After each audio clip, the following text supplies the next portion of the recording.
Okay, hello everybody. My name is Patrick. I work with the Antares team, and I'll be showing you a bit of work that Kostya Melanchev and I have done on an anomaly detection and writing a filter within Antares. And I'll kind of be going over a bit of that process, but also just trying to encourage people to write their own filters within the Antares scheme and how easy it is. So if you want to follow on in this Colab notebook, there are links on the README on the broker webpage on the GitHub, or if you already have a Data Lab account set up with NorLab, you can follow on there with the quick start and launch Jupyter Notebook.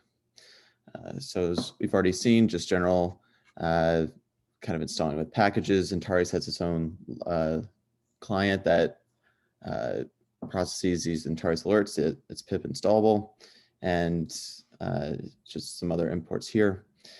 For this filter background, Antares, as most other brokers, we have individual filters that you can write where loci or objects at a particular position pass through these filters, and then they get tagged if they are passed through these filters successfully. The filter that Kostya and I decided to write was one more focused on anomaly detection, so any weird or exotic events, but more transient based, so looking for supernova candidates, any type of strange cataclysmic variable outbursts, and these types of events, not so much of your standard variable stars or just non-variable stars. And the way we were able to write this filter is that we trained it on 1 million Antares loci using a total of 106 light curve features. Some of the other brokers have shown in the previous talks that they all have their own light curve feature calculators, but I think Antares has a particularly impressive one, which is another custom filter written by Kostya. But we have 53 features per band, the G band and the R band, and you can look on the properties page of the Antares page and just look at all of these features, the type of data, where it came from, and a brief description of that particular light curve feature. And so these are available to use on any loci that passes through our light curve feature extractor. And they're very useful if you are interested in light curve features. So the importance of an anomaly detection filter is we want to catch these things right as the interesting science is happening, right as these big outbursts are happening, or you have fast rising transits like in the case of a supernova. And so we want to catch them as soon as possible such that we can trigger follow-ups with TOMs or just other observing facilities. The distribution of our anomaly scores from this filter has this a quick rise and an exponential decay due to the isolation forest. We're most kind of middle around this 0.42 range, where we want to look at these high tail anomaly score objects here. And just as a quick note, we're not really looking at highly variable periodic stars like mirror stars.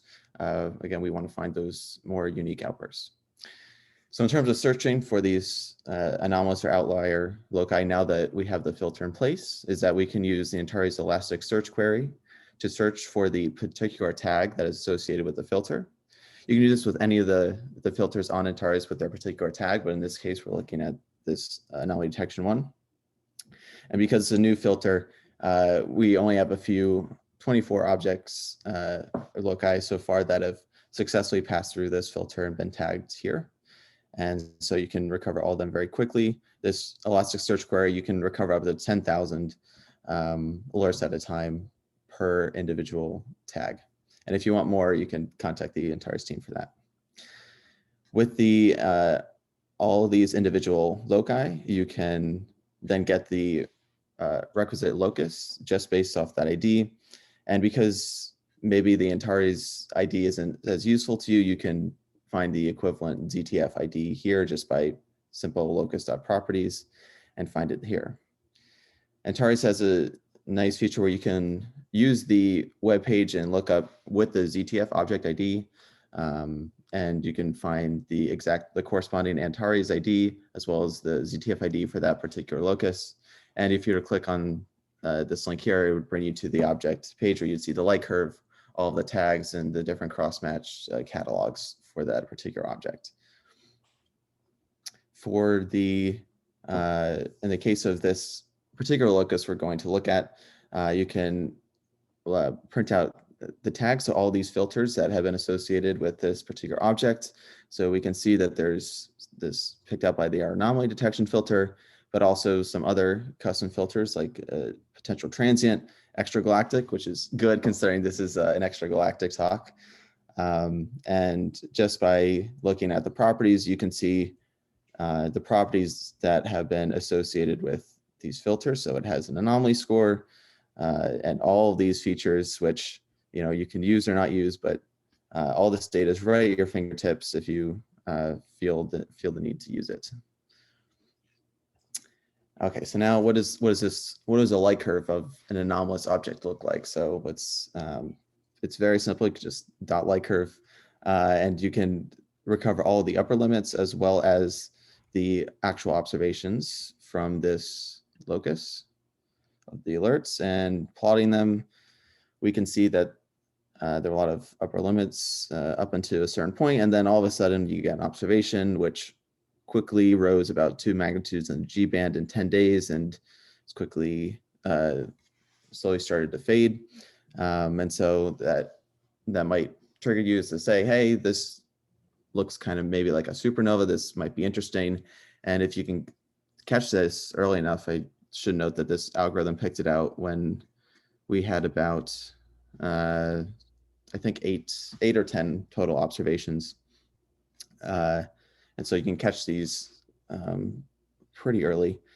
And yeah, this might be something that you would want to look up and follow through with that. So if you were to go to the object page for this, you can see not only all the tags, but we have this a nice external services link on the sidebar where you can click, hey, does this have a TNS match to it?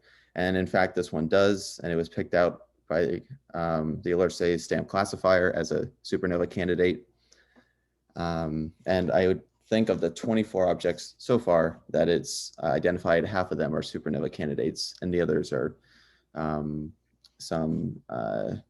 eclipse attached binary and some more rare variable stars.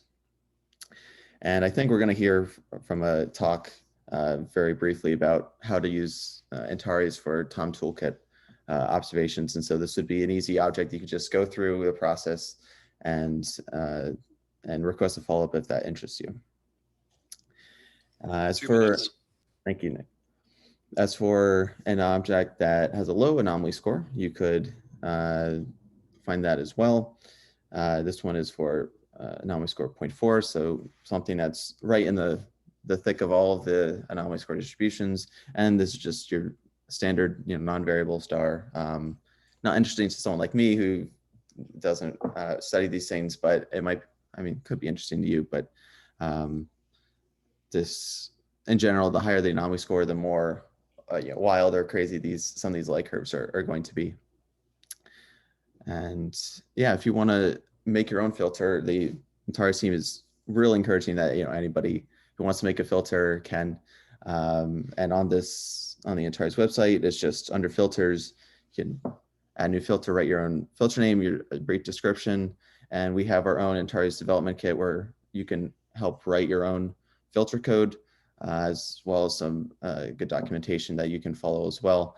And once you submit that, we'll be working with a team to immediately try and get your filter up and running on the page, so that if you go to the Explorer main page, you can then you can go and select your filter by its appropriate tag, and you can apply it, and then you can retrieve all of your objects with your own filter. So I personally found the experience easy to use, and I hope you find that as well. So I think I'll end my talk here. Thanks, Patrick. We're about out of time, but I think there's at least one question in the chat if you want to field that one. Yeah. And then we'll move on to the SNEX and Aeon Tom tutorial. Great. Yeah. Can you point to me the question or? Oh yeah, I'll tag you here in the thread.